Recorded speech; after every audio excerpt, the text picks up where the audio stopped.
Hello, friends. My guest today is Andrea Segal. Andrea is a coach and integration teacher in a channel. Andrea and I had an incredible conversation about her journey of healing addictions to alcohol and pot, and how by using internal family systems, she was able to address her childhood trauma, the root of her cravings, and therefore she is completely clear and has no cravings or desires to use any type of substance anymore. We are raising the awareness about different ways of dealing and healing addiction. We also have a great conversation about how in this journey of healing our inner child, we connect with the divine, God or source energy. We talk about anger, and there's a part in this episode you might notice if you're listening or watching on YouTube, when I asked Andrea about her dynamics with the family, because she had to set some strong boundaries and even stop communicating with them, she got triggered during our conversation. And speaking of parts, there's a part of her that showed up that made her forget what to say. She shared with me after the recording that this part was scared of sharing the story. It's a part of her that still holds this belief that she's bad for talking about these things, that her job is to maintain the family image and keep all these things a secret. So it was a moment of triggering, also a great moment of awareness for Andrea. And she decided that after that, she needed to sit and heal this part of her that still holds this fear around her family. So this is a great, authentic, raw conversation. It's not added. So grab a cup of tea, sit back, enjoy. And if you like this episode, please share, give us a 5-star review. So for now, let's go. All right, friends, I have a treat for you all today. It's definitely a treat for myself because I'll be interviewing Andrea Segal. And I've been wanting to speak to Andrea for a long time. And we are going to have an incredible conversation. I know it's going to be incredible about addiction, about inner child healing, about trauma, and how we need to have a total remodel and reframe in the whole concept of addiction, mental disorders, trauma healing, and so on. So, Andrea, welcome. Thank you so much for having me here. So good to have you here. I really, really enjoy your posts. I think you are starting such an important conversation and joining forces with other teachers out there who are really helping us to reframe this whole concept of addiction. So before I ask a big question, which is first, what is wrong with this whole paradigm of addiction and why it's breaking down? Let's get to know you a little bit, and it will help us to understand what brought you to this journey, because you and I know well, as we were speaking before this episode, that the healers, the teachers of this era are not necessarily the ones with the PhDs, with the credentials, with the biggest number of master degrees. The healers and teachers of this era are the ones that have gone through a lot of trauma, chronic stress themselves, and they have been doing the work. They have been there in the trenches, having dark nights of the soul, doing the work, which to me is the best qualification that any healer, any teacher, guide, coach can have. So with that said, tell us a little bit about your personal journey with addiction. I know you're so authentic through your posts. You share your experience with addiction, even your you cutting off your own family, not being close to them. So we're going to cover all that today. I hope we have the time. So share with us your personal journey with addiction, psych meds, and healing. Awesome. Yes. I fully agree with you on all of that. And yeah, So I'll share a little bit about my story, and then just feel free to jump in at any time and ask me more questions. But yeah, so I got sober a little over, I think it's like 8.5 years ago now. I went to a traditional treatment center. I did inpatient treatment, and then I did outpatient treatment. And I actually found the work of Gabor Mate, his book on addiction, and all his YouTube videos at the time. I found that actually right before I went into rehab. Um, so the rehab I went to was very traditional disease model of addiction. And the message was very much, you have a disease, you're going to live with this your entire life, and you're going to experience cravings for your whole life, but there's ways that we can manage it, but it's not curable, it's not healable, it's just something you're going to live with. Sorry. And it conflicted with what I was learning from Gabor Mate at the time. And long story short, I basically got out of treatment, and I started getting into inner child work, parts work, and internal family systems therapy. And I started, what ended up happening was I found, the first thing I found was a Teal Swan book called The Completion Process, which is her process for doing inner child work. And that process is supposed to be done anytime you have an intense emotion or trigger.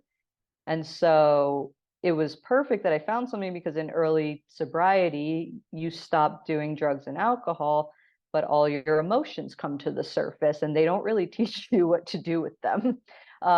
So here I found something that I could do with them. And at the time, I was having triggers left and right, the most intense emotions coming up. So I would do this completion process, like, I'm not exaggerating, like 10 times a day.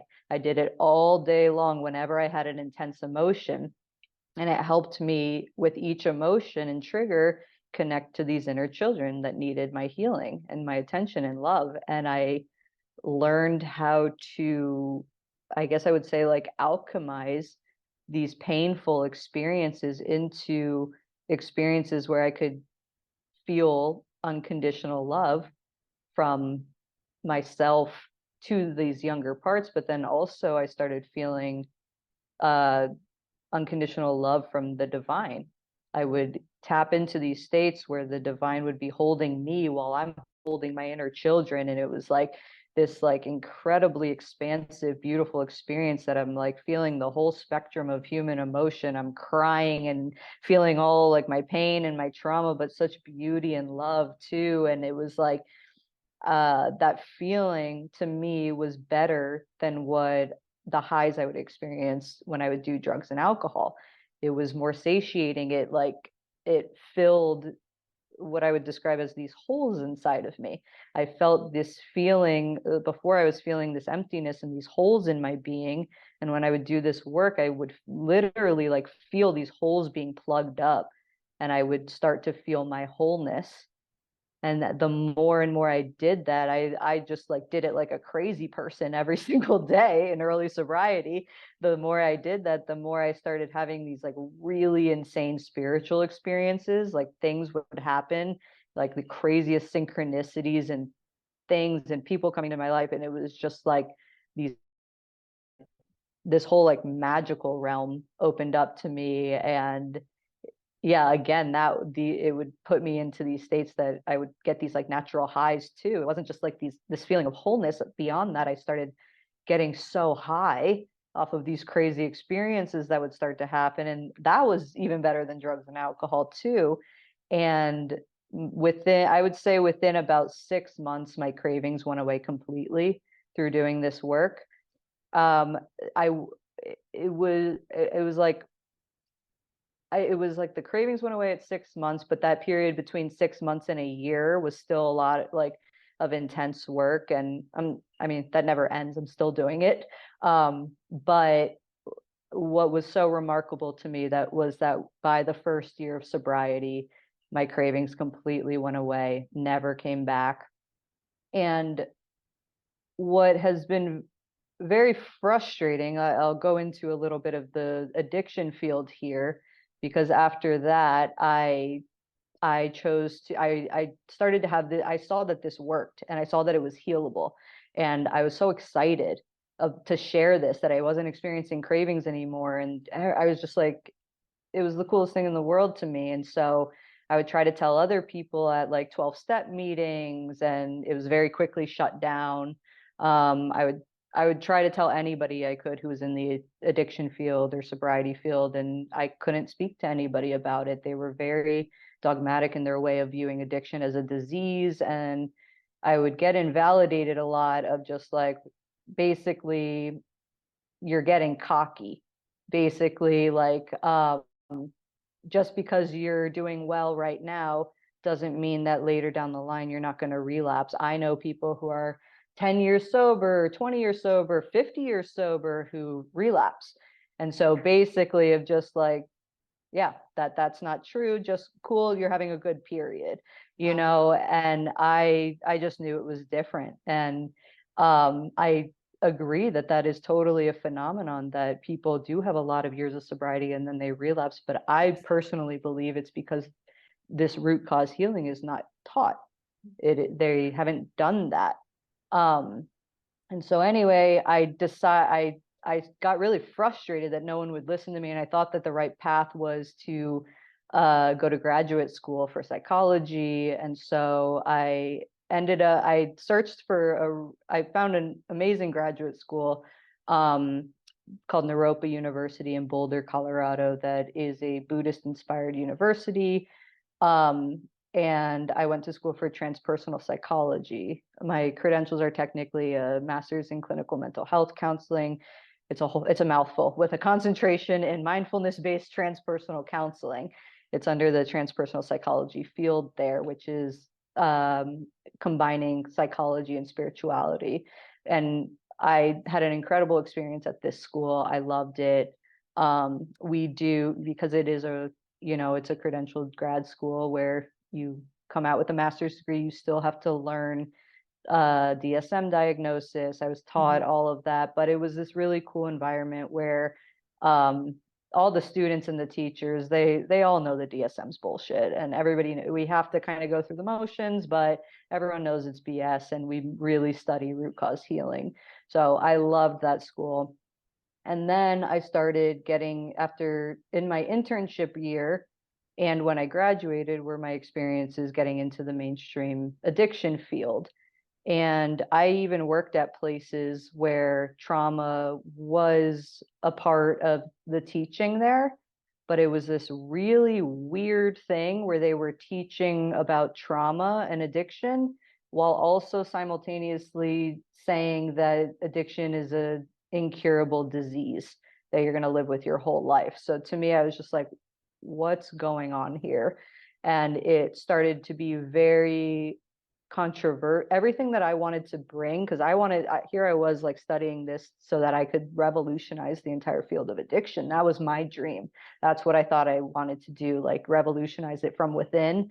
But I just every time I would open my mouth and say something controversial, or like, and when I say something controversial, I just mean, hey, I don't think addiction's a disease. Hey, I think this is healable. Hey, I think this is curable. I think that we can do all the trauma work you're talking about, and then it's cured. I've experienced it. I don't experience cravings anymore. And it's just like, yeah. And so, yeah, I just real quick, while I'm on that topic, I want to also speak to just this. That's the main argument that I hear from people, is this invalidation of the fact that I don't have cravings anymore, basically saying that, well, that could happen in the future. And it's just like, I don't know how to, like, when I say the transformation that I've happened, it's like, I literally do not think about drugs and alcohol anymore, period, ever. It's not a thought that enters my mind ever. In the past 8 years, I have experienced a ton of hardship. Is plenty that has happened. And still within that, I never, it doesn't even pop up in my mind as an option. I don't care. I don't care about that. It like literally doesn't pop up in my mind, except for when I'm like, oh my God, this is so cool that it doesn't pop up in my mind. So yeah. And that's just something that I know, and other people, you know, they don't have to believe it, but that's a truth that I know, that I want to share with people, that this is possible and this is real. So that being said, I tried to bring it into the mainstream addiction field. It was very controversial. I think it was helpful for me because at the time I had a lot of fear of conflict, and I had trouble being controversial, and there was a lot of people pleasing tendencies that I really needed that experience to start working through and be able to speak my truth. But ultimately what I realized was I don't want to be in this field anymore. I don't want to do it from within the field. I don't want to transform it from within. I want to go rogue. I want to do my own thing. I want to start an online business on Instagram. And I chose not to get licensed, not to continue pursuing licensure, and just call myself a coach. And that's what I've been doing ever since. And it is, to me, I'm not saying this is right for everybody, but for me, that path has been like incredible. I have felt so free to just be myself and to speak my truth and just help clients in the way that I think is right and like beneficial for them. And yeah, I feel like I can just be sovereign and not beholden to these government agencies and licensure boards and people looking down on me and not wanting to get in trouble. Don't do anything like this or you're going to get in trouble. And I just wanted nothing to do with it. So I'm on my own path, and yeah, just growing this online business. And that's been a spiritual journey in and of itself. And God. Well, we can talk about that for sure. Yeah. So that was my long introduction about my story. That's amazing. Well, thank you for sharing that. And it's congratulations. What a beautiful journey. And yes, I know well that this journey of healing is, I always joke, it's not filled with rainbows and unicorns. It's quite the opposite.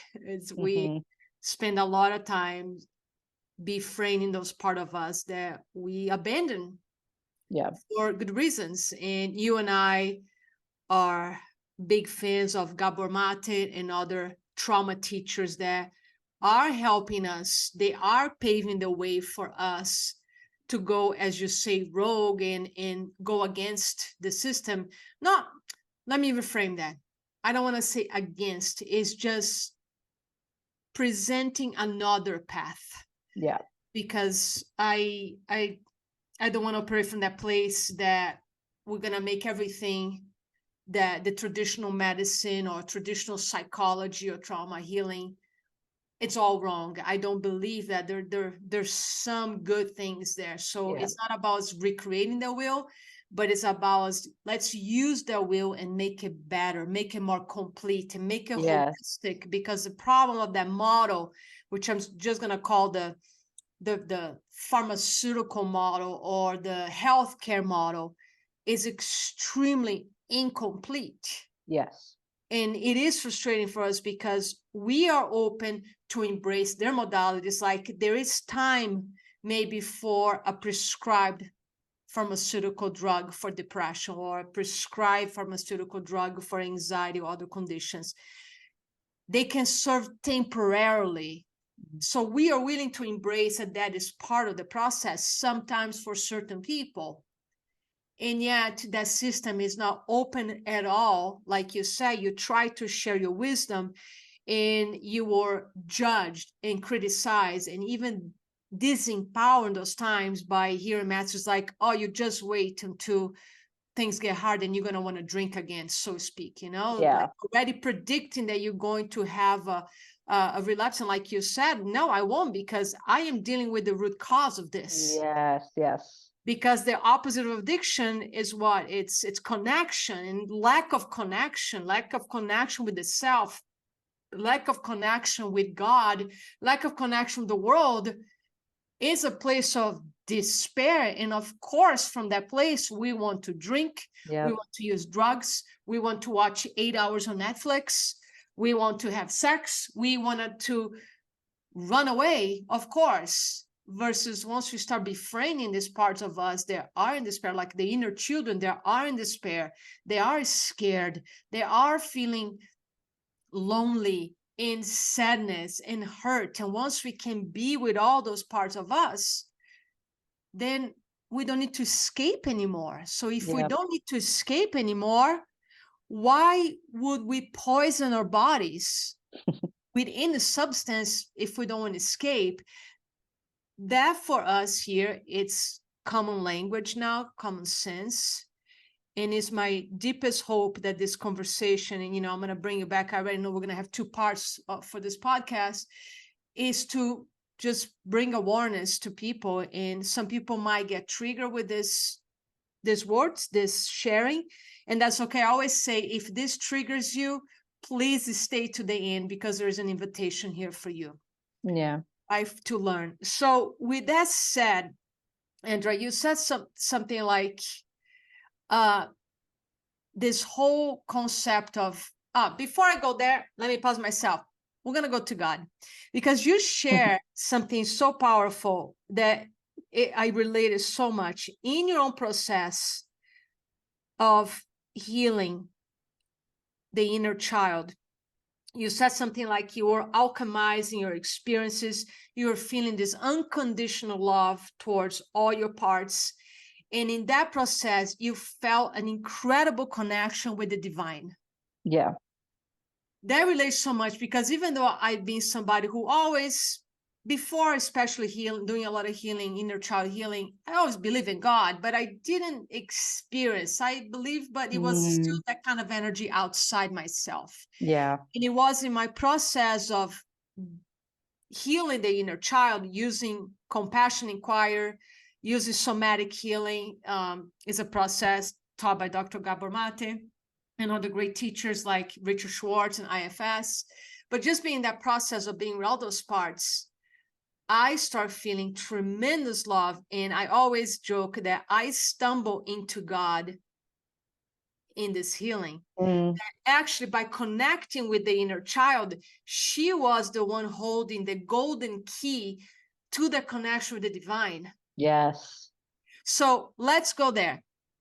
What is now, after all this work you've done, what is your definition of the divine? And this is almost like a tricky question, because I know we cannot define what has no name and no face. Technically cannot really be defined. So how would you, I guess, describe your experience with the divine, and how this experience helps you now in this healing journey? That is a great question. Okay. I'm gonna try my best to explain. Yeah, so it's exactly what you were saying. Of I experienced it the same way, of like it was this experience of the divine when I would do these practices.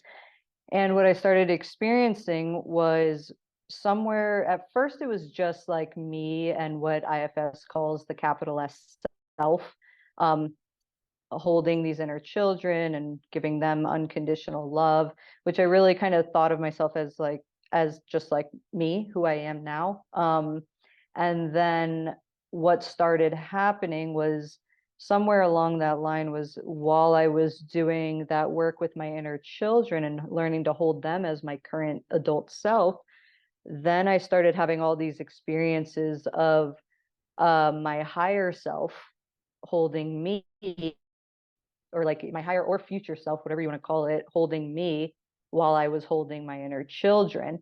And it started to feel kind of like this like Russian doll kind of like situation, where these dolls fit in the next doll. And then I actually started reading a channeled book called Oneness by Rasha, which is a book that this woman Rasha channeled, where oneness, which is another word for God, speaks to you in the book. And it changed my entire world. It blew my mind, this book. It's like, I call it my Bible now because I read it over and over again and I get new insights out of it. It's an incredible book. But what this book started, kind of talking about, it wasn't speaking about inner children, but it was talking about fragmented aspects of our consciousness. And I started connecting with this spirit of oneness while I was reading this book, this consciousness of oneness, and it started communicating to me. I started being able to channel this presence myself. And so it started giving me all these messages telling me that oneness is the highest self of all of our higher selves.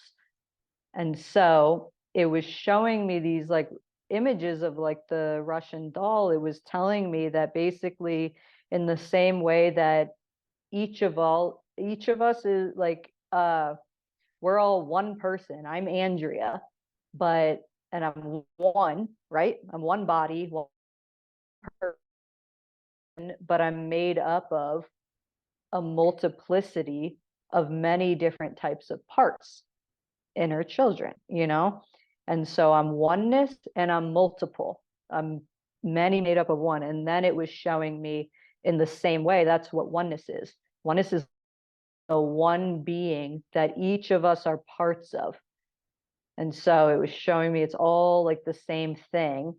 And so then I started, I've started to like realize that that's the reason why when we do this inner child work and we provide that love to our inner children, it feels the exact same as when we have experiences with the divine and experience that unconditional love. It's the exact same quality. So that's my explanation is the best I can. No, that was an incredible explanation. And this is something that is relatively new to me. And I love that we are having a conversation, no accident that we have in this conversation today, December 5th, after trying to connect many times, because I just had, in my own meditation, I was connecting with the energy that you call Oneness, I call God, source energy, all the same. This higher self that is the highest energy, the energy of the creator. And I realized that that's exactly what we're doing as we are healing this part, we're healing the inner child, we're truly healing the separation from source. Yes. Because as many spiritual teachers say, and now I get it, now I embody this, they say the root of suffering is a separation from source, is separation from God.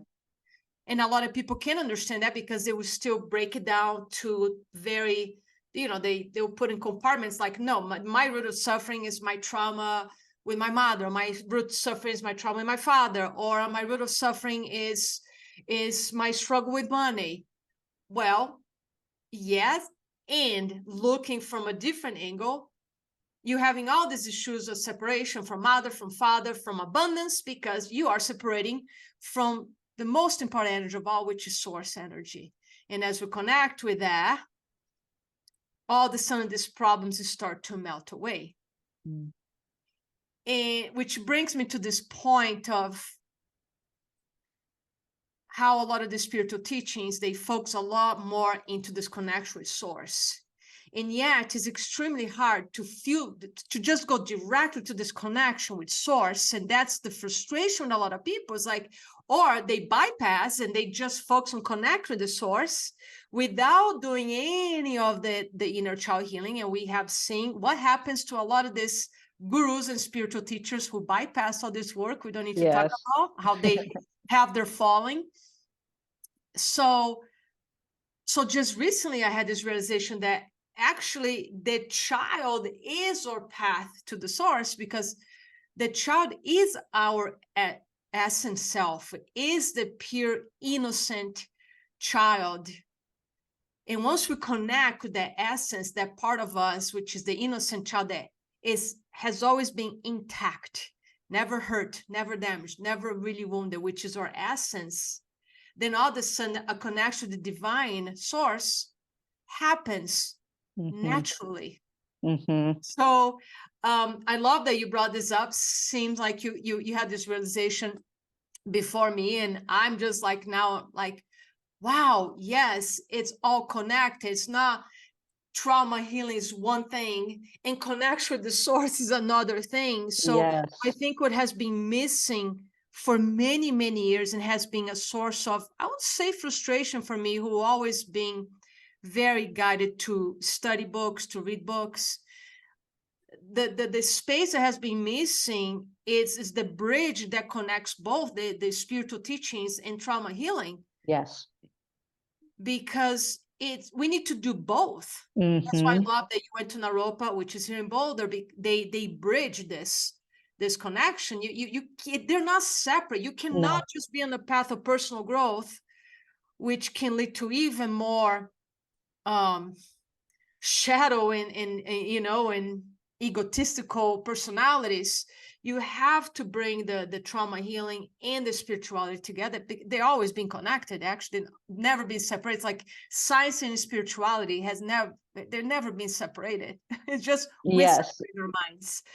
So thank you for that. That was awesome. That confirmed my vision.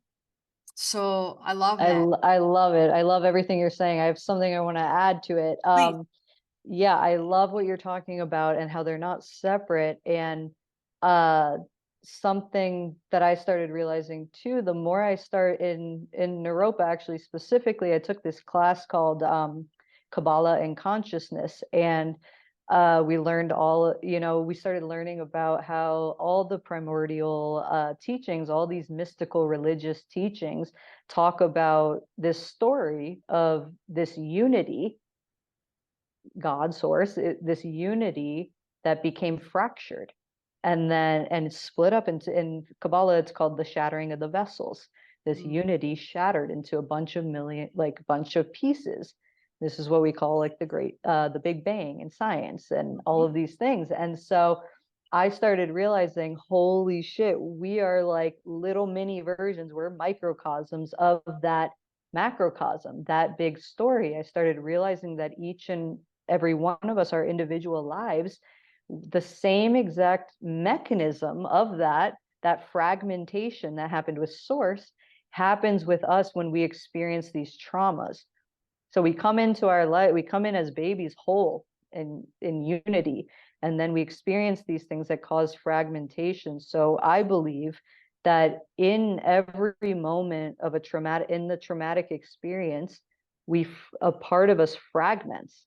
It fragments off of us. And like, let's say, I'll give you like a very common example of like, let's say there's a little boy who grows up with a father that every time he cries, the father yells at him for being weak, for crying, and stop being so sensitive, and really shames that little boy. That shame is what Teal Swan, she describes shame as the mechanism of fragmentation.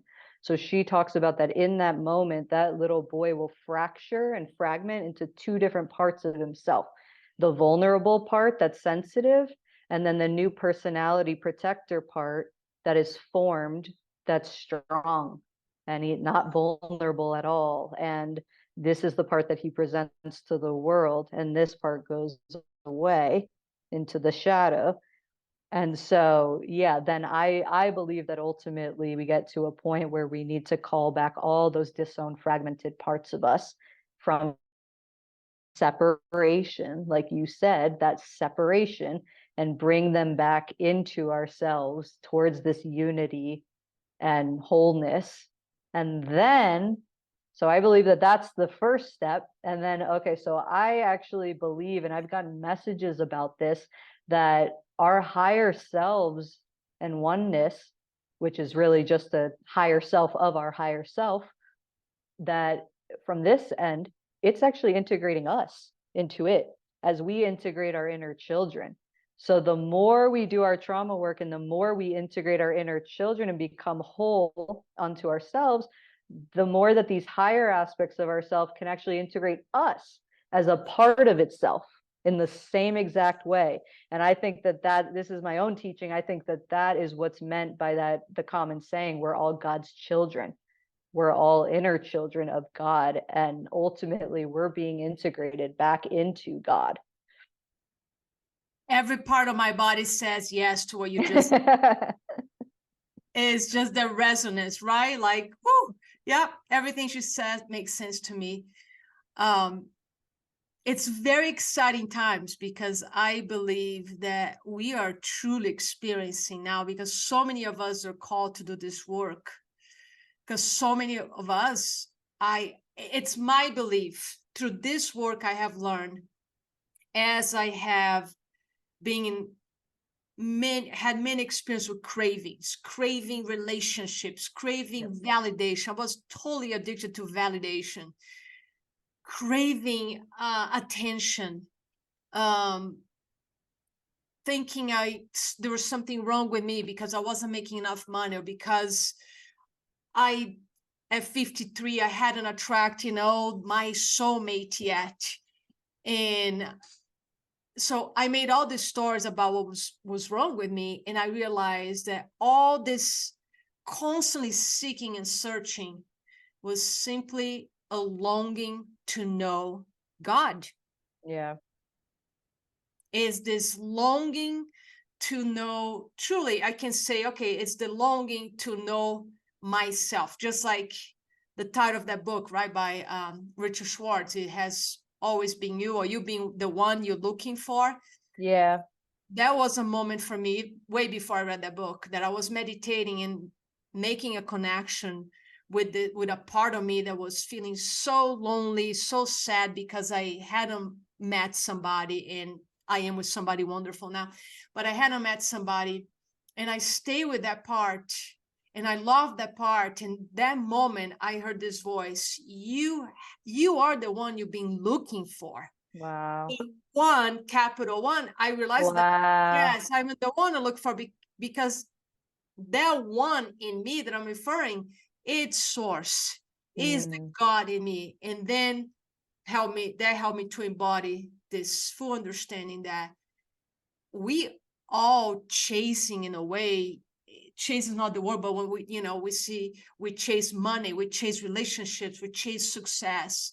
What we're really chasing is this we want to know God. Yeah. And then one day, or a combination of many days and process, realize that's why they say, our journey is only 13 inches. It's from our head to our hearts. Because that source energy has always been here. And we are the ones, because we get fragmented through trauma, as you said, we are the ones that abandon ourselves. Yeah. We disconnect from our bodies, which is the whole simple definition of trauma. We disconnect from bodies. So we leave source. And then this healing journey I call is the journey of returning home. And when I sit in meditation, I really feel that process, like I'm walking back home. It puts me to tears, because to me, that coming home is like, God, I am back, and I never leave you again, which is interesting, because when we do inner child healing, what do we say to our inner child? I love you. Yeah. You're safe here. I will never leave you again. And I'm so sorry it took me so long to come back to you. We say that to the inner child. Yes, yes. It's exactly the same thing in a way. We saying to God, I'm so sorry I abandoned you, God. I am back, and I will never leave you again. Yeah. The part I've even had weird, like really interesting experiences of like actually experiencing it the other way, of God, like that same thing happening to me, like God saying that to me, of like, I'm so sorry. And just like, I'm here now, in the same way.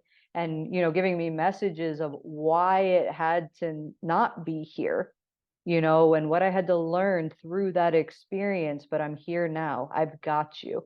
And so it's the same energy. It's crazy.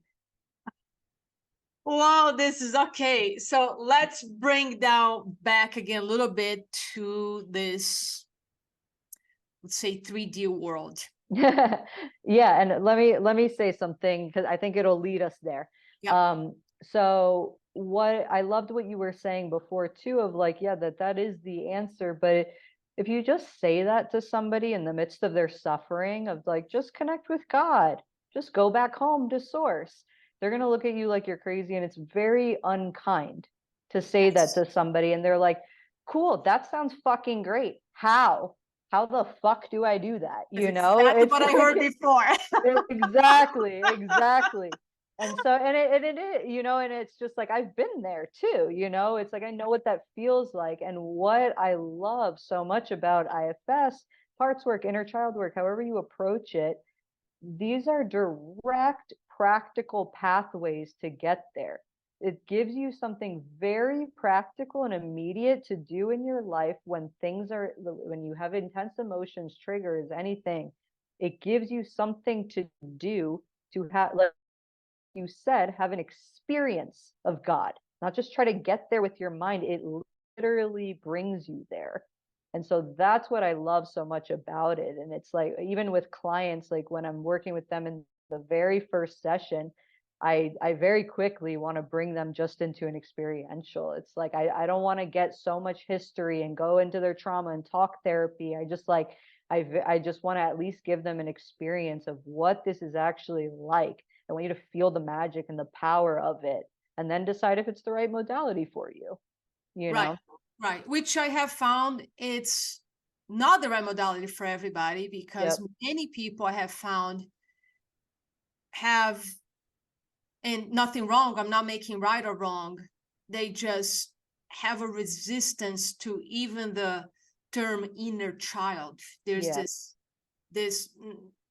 this separation. They it's almost like they too separated from that, Hmm. and they might need to do some different modality Yeah. until they're ready to really connect with the body. Because, and I can say this with confidence, and I think you agree with this based on what I have learned about you so far, that you can call whatever you want to call modality of healing.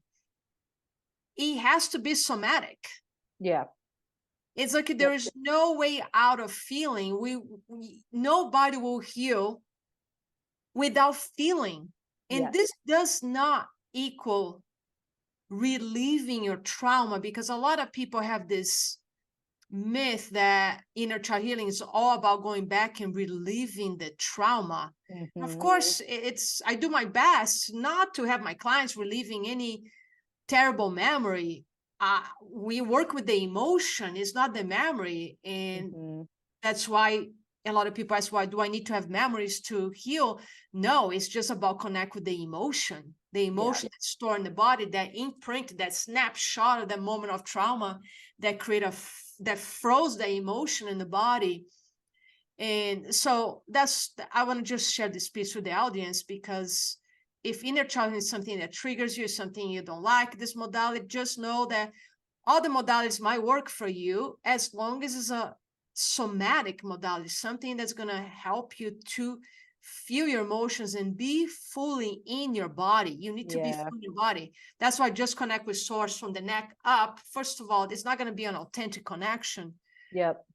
Is going to be partial connection from your ego trying to convince you that you connect with some kind of source. And that can be tricky, because you might be hearing voices and you think it's the voice of the divine, and truly it's the voice of the ego. Yeah. As this structure, this energy of the ego is so, in a way, smart. Well, thinks it's smart, but it's not. But in a way, it is smart, because it's going to try to pretend it's God, because the darkness, the ego, wants to be God. So Yeah. it's a tricky business. With that said, let's move back to addiction. You say that this whole concept of you addicted for life or you always in recovery is such a myth. Hmm. So walk us through that. Uh, yeah. What do you want to know? Because it just is. It just I, is. Well, yeah. so what is wrong? Okay, let's start by I'll start by asking, why telling somebody that if you're an addict, you're an addict for life? Why is that such a, it's BS. Let's just name Yeah, it. yeah. And I just think it's an indoctrination from, the disease model that's taught, and it's taught everywhere. I mean, the main treatment for addiction is 12-step meetings. Even my rehab, I went to inpatient rehab. It's primarily 12-step meetings going on in there. The 12-step meetings were created in 1935. I'm not saying that there's not brilliance in them. There's aspects of it that I loved and I got so much out of, but they do not mention trauma. They have not been updated since 1935 with everything that psychology has discovered since 1935. What I do love about them is that they do bring in spirituality, and it was the 12 steps that really did open me up to spirituality. So for that, I'm like incredibly grateful for. That being said, it is considered in the 12 steps, it's very much taught that it's a disease. And also all grad schools and therapists, they are just very indoctrinated in the disease model of addiction and all mental illnesses, and everything is based on the DSM. So a lot of it is, I actually think, is just ignorance. And I mean that very neutrally. I don't mean ignorance is a bad thing. I mean that very neutrally. There's a lot of therapists and people who work in the addiction field who they just, that's what they were taught. They think that they're helping people. They're not trying to do harm. It's just what they have been taught, and they just don't know any different. And they are starting to with trauma work. They are starting to see that, but we're at a really weird time in the addiction field where trauma is going mainstream, but at the same time, there's this unwillingness to just abandon the disease model. And there's a lot of people who are just like won't let go of that. And I think part of that too is the entanglement of the mental health field in general with the pharmaceutical industry. But yeah, it's a whole mess. But yeah, in my opinion, you deal with the trauma at the root and the addiction is cured. It's a symptom. It's a coping mechanism to deal with pain. So would you say that if you work with the root, even though you said that all your cravings are gone, Mm-hmm. you could have a beer today and not fall back into addiction? Yeah, this is what's interesting is I 100% feel confident that I could do that and have zero issues. I have no interest. It's more, I just do not want to put that in my body, but not in this way of villainizing these things. Like it might sound crazy to some people, but I have such an intimate relationship with alcohol, beer, sorry, not beer, weed, marijuana, which was my biggest drug of choice. All the other drugs I do, I have like such a gratitude to them. They saved my life at one point. I was suicidal for so many years. If I hadn't been a drug addict, I would not have survived. Yeah. I'm so grateful for these things. They were my best friends at a time I didn't have anybody else.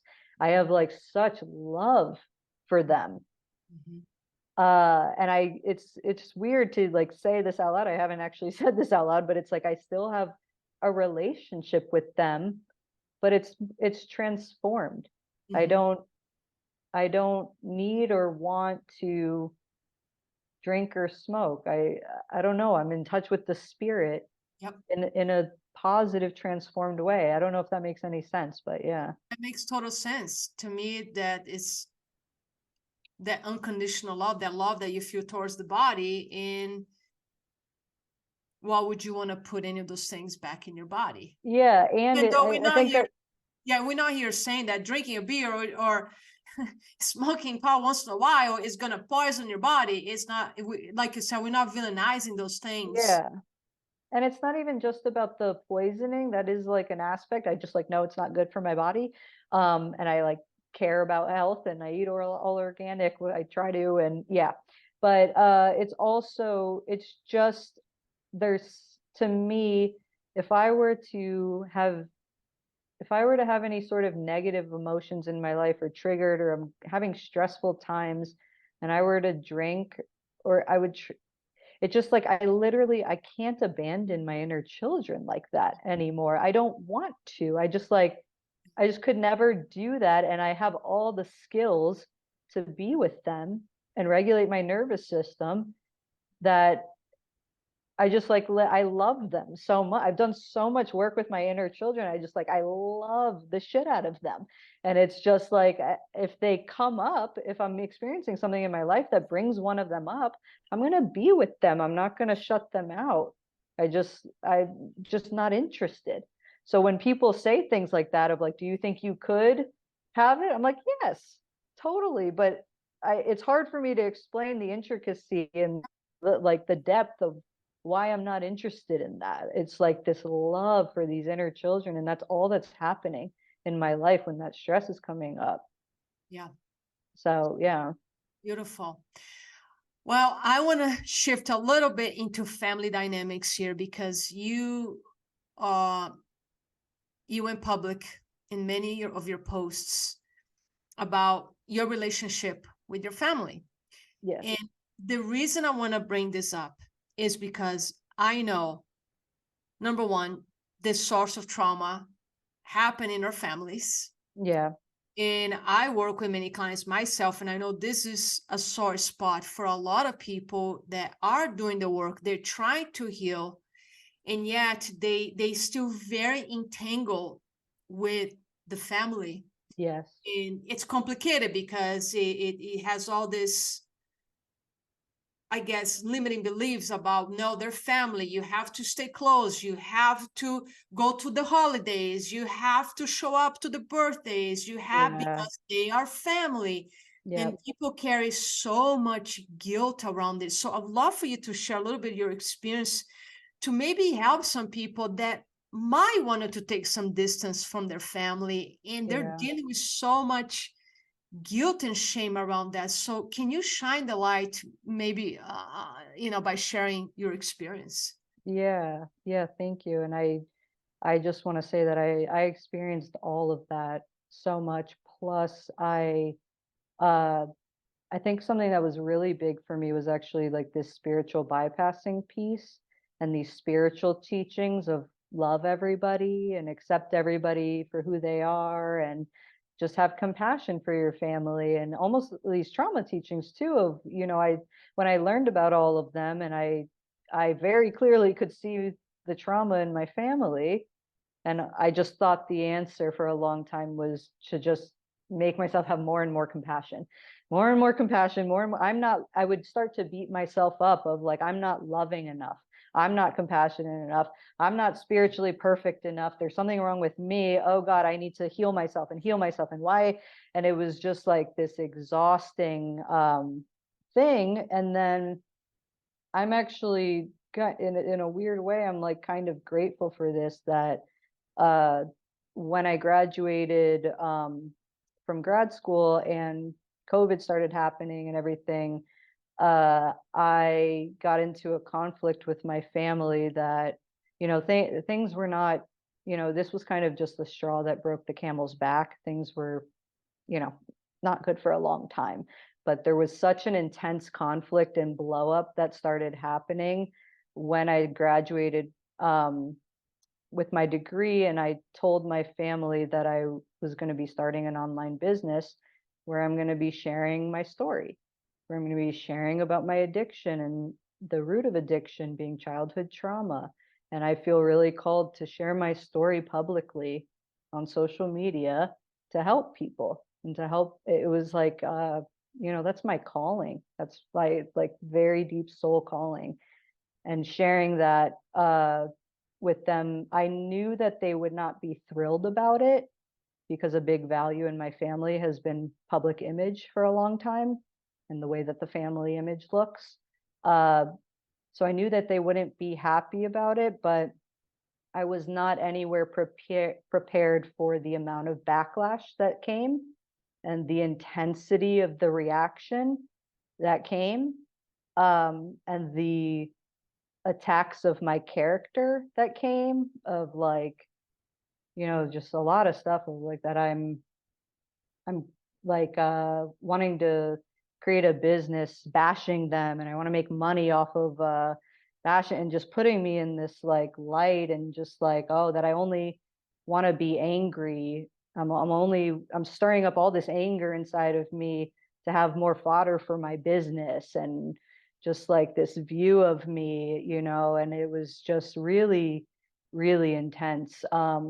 And it turned, I tried to navigate with this with them, and it just got ugly. It just, the more I would try, the uglier it got. Yeah, it just wasn't good. And I originally started with just, setting some boundaries of like, I need space to process all of this. I need to not speak to you guys. I need to not see you guys. This is a lot. I need to just be with everything that has come up. And then the more I did that and just sat with myself, the more I just really saw and I was working with therapists and different coaches and mentors and really like working with this issue. And then I just started to see things so much more clearly, the depth of the dysfunction and the abuse in my family, and that the kindest thing for me to myself and the best thing and what I need was to walk away. And so yeah, but I just want to say that that was like the hardest decision I ever had to make. And I also I just want to say too, of like, if my family was willing to take accountability and they were willing to look at their side of things, and they were willing to come out of denial about literally everything, and they were willing to stop making me participate in dysfunction in order to have a relationship with them, and if they were willing to stop doing certain things that are straight up abusive emotionally, I would absolutely have a relationship with them. It's not, a lot of people, yeah, I don't know where I'm going with that, but it's just yeah. So it's more about that. And then in the absence of that accountability, and that absence of being willing to look at truth, for me, accepting my family for who they are is accepting them for who they are, which is where they are. Mm-hmm. And for me, that means, okay, then looking at my end of like, what do I need then? Mm-hmm. If this is who they are, and this is how they're showing up, and this is what they're willing and able to do, and it doesn't work for me, then what do I need? And what I need is to not have a relationship with them until that changes.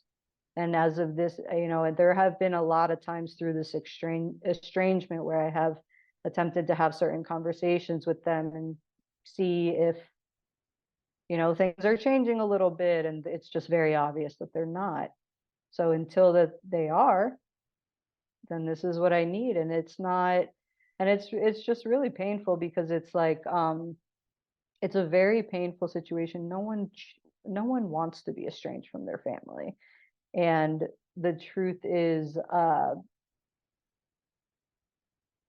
yeah, I forgot what I was going to say. It's like, it's just that nobody wants that. Yeah, I literally forgot what I was going to say. That's okay. I had a really good point I was going to make. If it comes back, you can interrupt me. Yeah. Well, first of all, thank you for being so vulnerable and sharing that. And my heart goes to you, because as you said, it's a very hard decision. I think it's always the hardest decision to walk from people who we love, period. Yeah. Yep. And that can be a relationship with mom or dad, or even a partner. Is walking away from situations that are abusive, and this is the highest form of self-love. Yeah. And unfortunately, some people will see this as a selfish act. Yes. It's self-love. Yes. And this is simply you choosing to love and respect yourself. And Yeah. even if the members of your family not willing to give you the respect, because what I'm understanding is not even that you are demanding anybody to change, because the truth is, as we all in this healing path, I always tell myself and my clients, like, listen, you need to go with the assumption that your parents will never change. Go with the assumption that your mom or your dad, whoever the perpetrator was, will never say I'm sorry to you. Go with the assumption. You have to accept that. Accept that they will never do a therapy session, do a coaching session. You're the one that changes. Work on yourself. And to me, even this big push to forgiveness, I don't believe in that, because to me, forgiveness is a byproduct of unconditional love. As we tap into this field of really unconditional love, forgiving others is just byproduct of that, versus just forcing this place of forgiveness, which is more almost like an entitlement, like I'm going to forgive. It's entitlement. It's not love. So I don't, if that's one of the reasons I don't bring the subject of forgiveness much, because if you really operate from love, you're able to forgive your parents, forgive your family, send them unconditional love, and yet choose out of self-love to set boundaries and be in your own space. Did I describe that correctly? Yes, you described that perfectly. Yes. Okay. Yeah, and I think I did. It's like, what's interesting is that, like, I feel like I did a lot of that work of like that compassion work with my family previously. It was like I did so much of that work of like forgiving them and seeing their trauma and having so much compassion for them and why they are the way that they are. But I didn't realize until this conflict really blew up in the way that it did. I didn't realize that, while that was an amazing step that is necessary, my work was actually to get in touch with my anger, my boundaries. And a lot of spiritual teachers that are telling people, oh, you need to just forgive, you need to be more loving, whatever, that is absolutely some people's work. That is, some people, that is correct for them. Usually they've done the anger work, though. It's like that's right for them. But then for other people who have been people pleasers their whole life, who have not stood in their needs, who have let people abuse them their entire life, their work is anger, getting in touch with and there's nothing wrong with healthy anger. It literally just is a sacred node that tells you where your boundaries are. So that was actually the bigger work that actually brought up way more for me. That was so difficult, to get in touch with my anger and to just start to be more empowered of just like, no, you know what? Fuck no. No, fucking no. I just love that you brought the topic of anger, because I fully agree with you. Like the part of the trauma healing is to get in touch with our anger in a healthy way, as you said, because I have this conversation with many of my clients that feel they shame themselves for feeling anger. Yes. And I always bring the illustrations, like, okay, imagine you're just watching, like you're watching a movie, it's a screen, and you're watching a child that is being neglected, has been shamed, has been hit. Wouldn't you say that that child has all the reasons in the world to be angry? And it's easy for them to say, yeah, of course. Well, that was you. Yes. And usually Anger what happens is absolutely the normal emotion that needs to rise in us when somebody crosses our boundaries. And the bounds of the child was crossed all the time. And the child didn't have a voice. A 3-year-old doesn't have a voice to say, no, back off. Even a 5-year-old or even a 10-year-old, because you and I know well that we give up authenticity for attachment as a child. Yes, and we're going to do everything we can. We'll develop all these personalities, these survival strategies, just to belong, just to feel like we are loved by mom and dad, because our caretakers are our first experiences of God.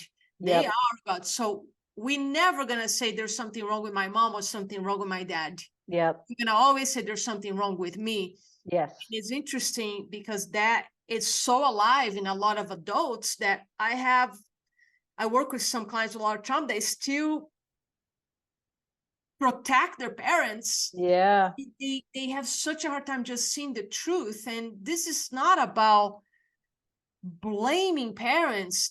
Actually, this work is far away from blame. This is not about blaming at all. This is just about accountability and responsibility and seeing the facts, the truth. Yes. Yes. If a kid was hit by a mother, that is a fact. Nobody's making that up. It's a fact. Yes. And then the healing comes from like repairing those ruptures, the disconnection that happened every time that child got hit. Yes. So anger, walk us through a little bit, because I think this is such an important topic. We have all this suppressed anger. I remember when I just started doing inner child healing with my teacher. I have a phenomenal teacher, and she asked me to get in touch with my anger, and I said to her, I'm not angry. I don't do anger. I remember using this word. I don't do anger because I'm so positive. I don't believe in anger. Yes. And she's like, here's a pillow. Let's get in touch with your anger. And she's so incredible. She helped me to actually get in touch with that anger. And then I was screaming on the pillow to move the anger out. And it's such a powerful exercise. I recommend to everybody to have a pillow and scream on the pillow. But why people are so afraid or even disconnect from their anger, you think? I think it's, I think it can be many things, but I think the main thing is that what happens with a lot of us is, as children, we do get angry. We might not have active memories of it, but we got angry. Something happened, or many times things happen, and we get angry and are like, we try to set a boundary, and that's not okay with me. And then that's not met. That's met in a very shaming, punishing. There's very real consequences for that anger. And so what happens then is that we start to give up. We start to realize that anger is not safe, that's not, we're powerless, that if we get it, that anger is not going to work. And so, yeah, we do move towards the attachment versus authenticity thing, towards attachment. And so, yeah, anger is no longer safe. And so we shut that down. And then, so the interesting thing is that we go into a freeze response. And so I don't know if you know this, like, polyvagal ladder, but yeah, we start to go into a freeze response. And I think that the bypassing spiritual industry kind of like enables that a little bit. But we go into kind of a freeze response whenever anger starts to arise. And then part of healing is actually going from parasympathetic to sympathetic, and you want to feel that activation on the way to health, and you go from a freeze state towards a healthy state. You're gonna hit anger and activation. That's healthy. That is a movement towards health. So like you said, like with the child, anytime somebody is being mistreated, abused, genuinely, you would never say to them, like, if seeing them go from like a freeze state of like whatever to like, no, you can't do that to me anymore, and like yelling about it and no, fucking no, you would never look at them and just be like, you should have been more spiritual, you're not healed enough. Like, just like, it's ridiculous. It's ridiculous. So let's both speak about the repressed anger, right? Because I think for a lot of people, some people, they already know they're angry. And I think a lot of people are expressing their anger, but they're not necessarily healing that anger. Yeah. Yes. So they're the people who are expressing and not healing. There are also people who are suppressing, meaning the spiritual bypass. They know the anger is there, but they don't want to deal with. And then there's the people who that have repressed anger, which is absolutely, that was kind of me, like, no, I don't feel anger. Yeah. So if we speak more from that with a group of people who might have repressed anger, let's talk a little bit about the symptoms, how the anger shows up, because anger holds a tremendous amount of energy. It's Yeah. going to show up in everyday's life. It shows up in relationship, it shows up with road rage. So without me going over all the symptoms, I want you to speak a little bit about how is the repressed anger showing up in people's lives right now. Yeah, in a lot of ways. So let me just explain the way that I deal with anger is like, to me, no matter who it is, this is just the way that I view it. No matter who it is, I think that the first step is always feeling the anger. I mean that internally, and doing your own inner work with that anger and really getting to know it. And then what happens is like, so then it, after you feel it with yourself, it, different things are going to be healthy as a next step for different people. So for some people who have a history of just lashing out at everybody all the time, their work might be to, you know, work on communication skills and to really like learn how to say things more calmly, but still authentically, but really start, you know, building those skills for calm communication, and just boundary setting in a very calm way. And then there are other people who have a history of not having a voice, who have a history of people pleasing, and their work is going to be different. And it, you know, to me, it all depends on the situation. Like if we're talking about a situation of like um, abuse, let's just say abuse, I actually think the healthy, if a person feels that they're what's healthy is to yell at the other person, curse at them, and speak unconsciously, I don't have a problem with that. I don't. You know, in certain cases, it depends, you know, and it depends what your personal work is, and it depends what's called for in that situation. If somebody has been in a freeze response their entire life and they go yell at somebody, I'm going to applaud them. You know, I think that's a great step. And it, you know, if it's called for, I think that that's great. I think that ultimately, yeah, where we want to get to is to a place where we are feeling our anger and then expressing our anger from a very strong, boundaried place, uh, but not exploding at somebody and not, you know, but I'm not saying I think I have a little bit different beliefs than some people of just like that. I do think that that's sometimes called for. And I do think that that's sometimes healthiest. I don't think it's always in every situation the healthiest thing to do, to be so put together and conscious communication and everything. Yeah, I hear that. Thank you for that. And I would just add that, you know, for the people who are not conscious about their anger and they maybe are like, I used to be just saying, I don't do anger.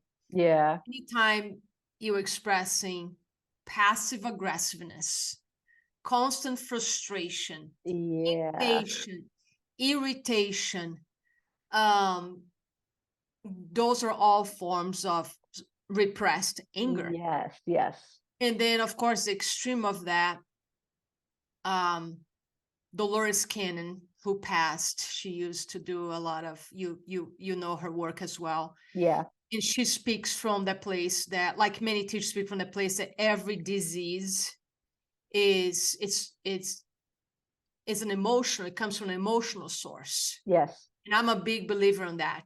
With the exception of 5% of all illnesses are there, 95% of all illnesses, the root is it's energy, it's block energy, and is a result of a lot of repressed and suppressed emotions. And Dolores Cannon said many times that the emotion of cancer is anger. Yeah.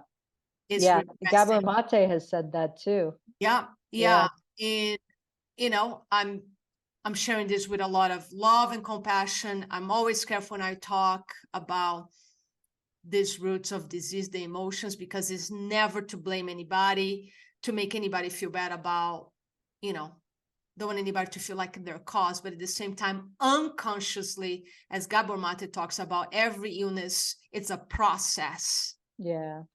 And it's usually a process of a lot of years and years and years, because the body is so resilient, but it's a process of many, many, many years of repressed and suppressed emotions. So I just want to put out there, if anybody's curious about this, there are plenty of books to back us on this statement. Gabor Mate, The Body Keeps Score, and many other somatic trauma experts out there, and even science is proving that to us now. I love the work that Dr. Joe Dispenza is doing with all the measurements. He has all the data about what's happened in the body when the body is in a state of chaos, disorder, versus when the body is in a state of harmony and coherence, which is exactly what we are achieving in our healing. We are creating harmony again in the body. We are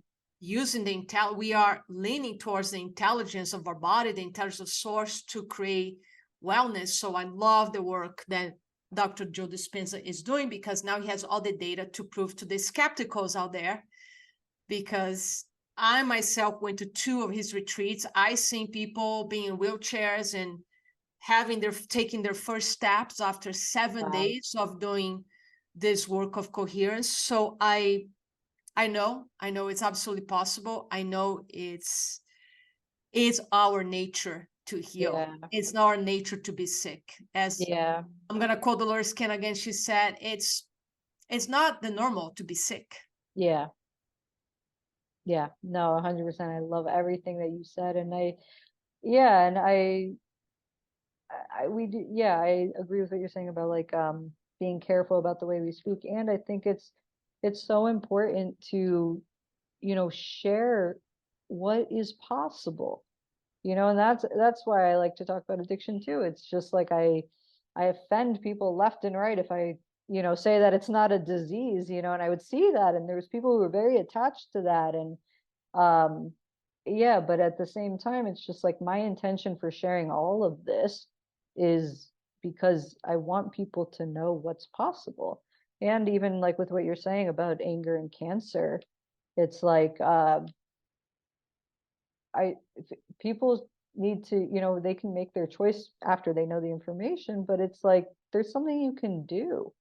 It's workable. Like there's so many areas that we think are, we're just doomed, or like this is the only option. And it's like, no, there are so many other options, and it's important to speak about them so that people realize what's possible. 100%. We coming to close to our end here. Okay, yeah. So I want to wrap it up with a question here for you, which is a question I ask all my new guests, which is, if this was your last day on this 3D world and you could leave one message to humanity that you knew they would take it, what would your message be, Andrea?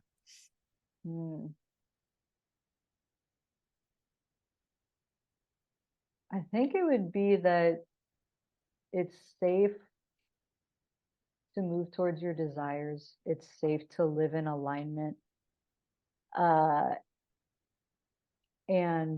I would want, and I hope to do this, is I want the world to know that I'm so passionate about when we do that, it's safe to move towards these things.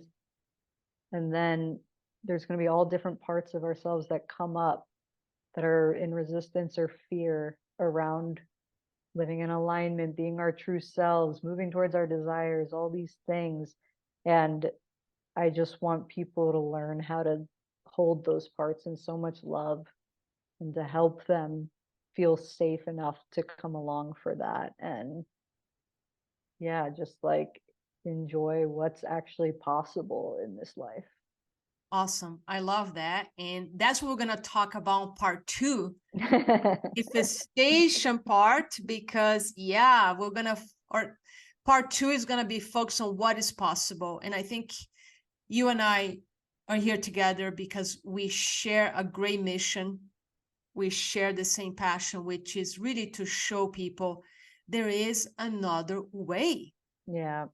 But Yep. you need to be willing to let go the past, the limitations, what we learn about health and what we learn about disease and addiction. You gotta be willing to let go those limitations because we know so much more. To me, we're living in a very exciting time Yeah. because we have so much more information. Many of us are awakening, and all that means awakening, it's the process of healing. Awakening is basically the day that you decide that you want to live differently. And that's a moment of awakening. Awakening, I believe, happens in many processes, not just a one-time thing. It's just Yeah. like you described the Russian dolls. There's this level of awakening, then there's another level of awakening, then another one. And it's such a great journey that I wouldn't trade for anything else. So, Andrea, before I let you go, is anything else that your heart desires to share? No, I think I feel complete. And yeah, I guess just if anybody feels called, they can check out my website, which is thepathofintegration.com. I offer guided integration sessions, which are one-on-one sessions with me over Zoom, where I support you through internal family systems, IFS, parts work, and inner child work. And I also offer channeled readings with Oneness, that source of unconditional love towards all parts of itself. Amazing. I'm going to recommend all the listeners to follow on Instagram because I think your posts are awesome. You don't hold back. You share a lot of content there. And if anybody listening is looking for guidance that is really harnessed in science, spirituality, which they need to go hand to hand, Yeah. well, they are.